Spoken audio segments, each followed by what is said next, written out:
ici Patrice. Je réponds à un défi que Nicolas Devic de la communauté Mindset m'a demandé de relever et que j'ai accepté avec joie. Alors il me demandait de parler d'une difficulté que j'avais surmontée et de savoir comment est-ce que je l'avais surmontée. Alors en fait, pour faire cette vidéo, je voulais revenir sur mon lieu de travail qui n'était pas très loin de chez moi. Et mon ancien lieu de travail qui en fait, comme vous pouvez le voir, est je dirais réduit un peu à néant, c'est-à-dire que le bâtiment a été complètement détruit. Donc c'était un peu, je trouvais, une image qui était intéressante, qui est un peu, on va dire, là ça a l'air un peu catastrophique, mais disons qu'après mon licenciement, j'étais quand même dans un état pas très glorieux.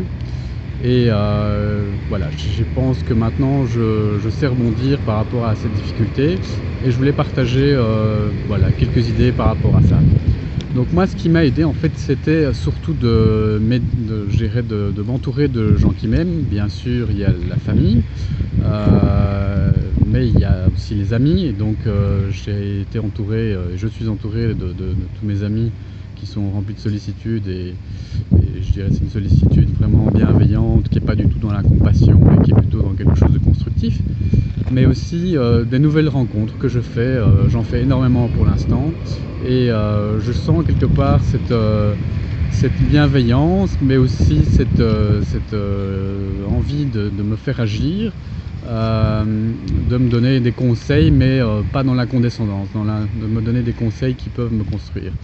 Et quelque part je sens aussi cet amour, je dirais cet amour de l'humain, cet amour de l'humanité, c'est quelque chose pour moi qui est très important.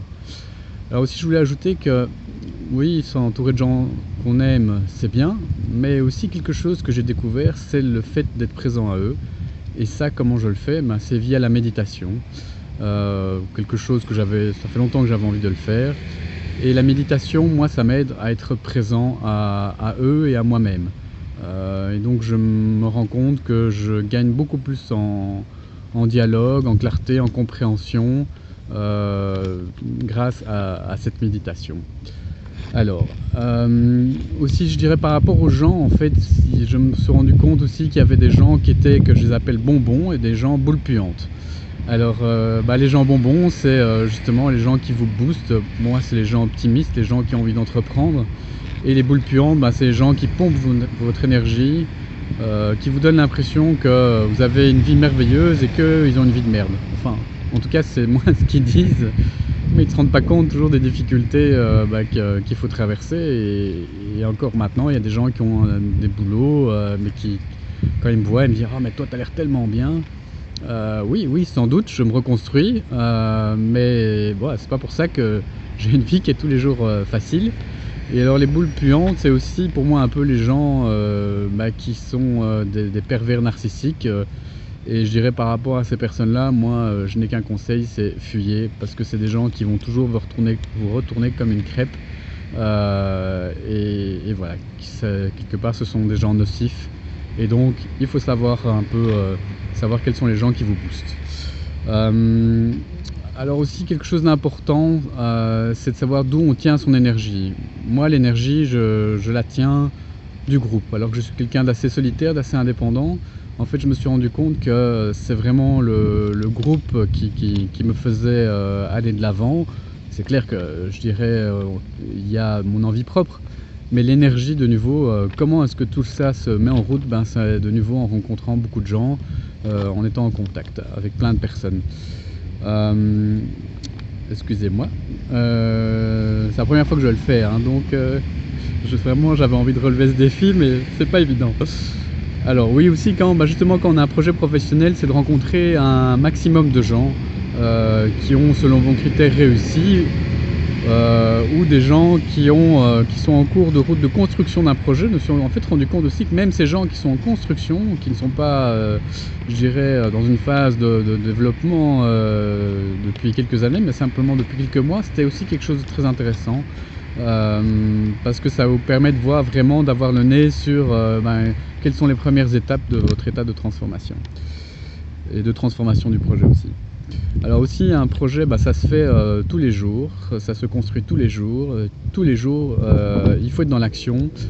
Maintenant, dans l'action, ça ne veut pas donner 20 000 coups de téléphone par jour, mais vraiment le construire. Moi, je préfère, je dirais, le fait de le construire pas à pas, mais sûrement. C'est quelque chose, je trouve, qui est intéressant, et sans vous mettre une pression de débile, parce que il y a beaucoup de gens comme quoi qui sont dans toujours le vouloir faire plus, que c'est jamais bien, je suis jamais satisfait. Eh bien, je me suis rendu compte que d'être satisfait de ce que j'ai fait, c'était très positif et ça me boostait. Et justement, j'en viens aussi au fait de savoir se faire des petits plaisirs quand vous avez réussi quelque chose, que ce soit une tasse de chocolat chaud comme je l'aime, ou bien faire une balade en forêt, ou bien jouer avec vos enfants. Quand vous avez perdu votre emploi, vous avez un peu plus de temps, pourquoi pas le mettre à profit aussi dans le relationnel et avec vos enfants. Enfin, quelque chose pour moi qui est très parlant, c'est que je pense que la vie est magique. Ça peut paraître bizarre quand on voit ce qui est derrière, mais moi, la vie m'envoie plein de petits signes, comme quoi je suis dans la bonne direction. C'est quelque chose dont je m'étais un peu coupé.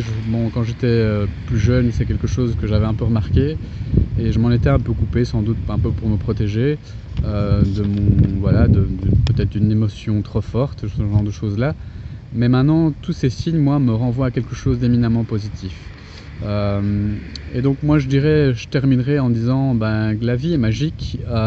Profitez de ces signes et soyez votre propre magicien. Eh bien, à bientôt. Ciao, ciao.